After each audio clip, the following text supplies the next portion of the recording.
Hi, my name is Tayah Rutzki, and this is me when I was little. You might ask why I'm showing you these photos. Well, in a class called ESCI 302, I had a realization that I lost the equiliterate part of me that I expressed so much when I was this age. What is an equiliterate person? I didn't know either. And when the word was brought up in my ESCI 302 class, I looked it up. Turns out there's not a straight answer for what equiliteracy is. Having multiple answers was something that I found happened a lot throughout this class. In my blog post, I wrote that being an equiliterate person is achievable for everyone, and I think it is someone who takes action on not polluting the environment, they recycle, reduce products, and most importantly, have a strong connection to nature. My first few blog posts started off like a sunrise.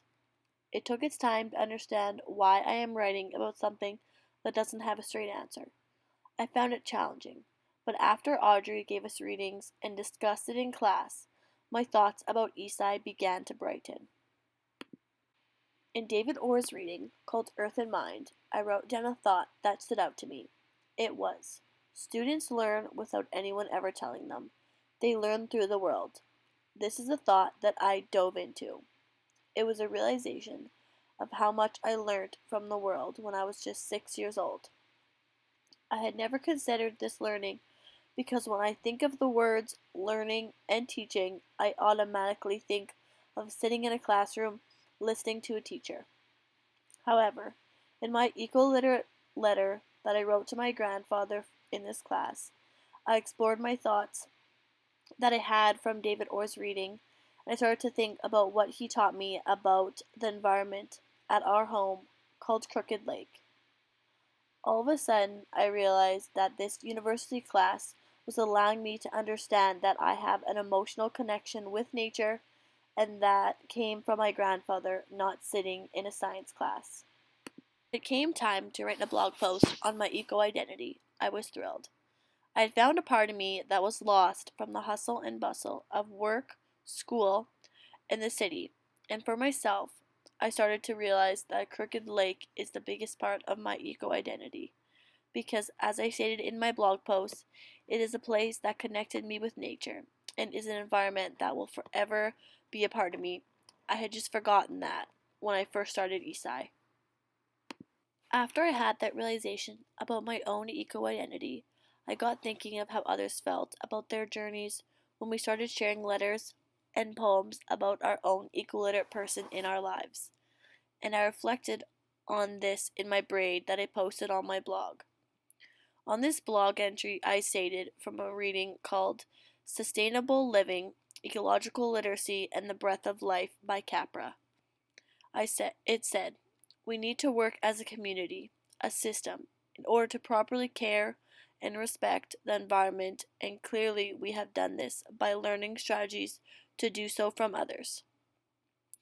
This quote allowed me to explore the importance of sharing, and I think that this was a milestone in my journey in ESI because sharing knowledge was brought into this class, but talking about sharing our journeys in our action-based projects, sharing lessons that incorporated environmental education, and by simply taking time in class for storytelling.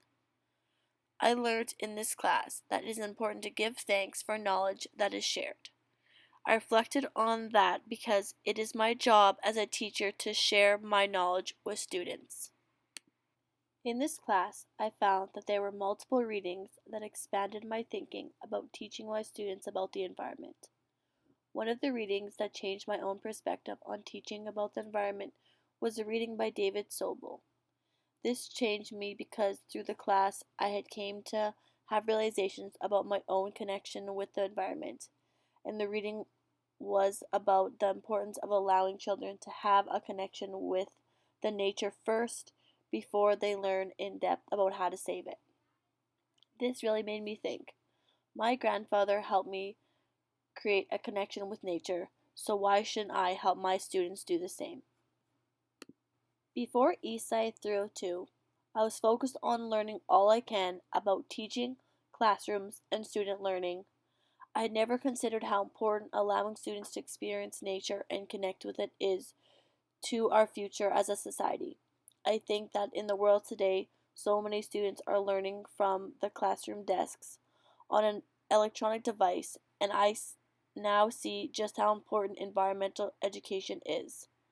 As my journey in ESCI comes to an end, I see that it has shown me that things may not have a straight answer, and I am sure that my views on environmental education will rise again as I continue to pursue my career as a teacher.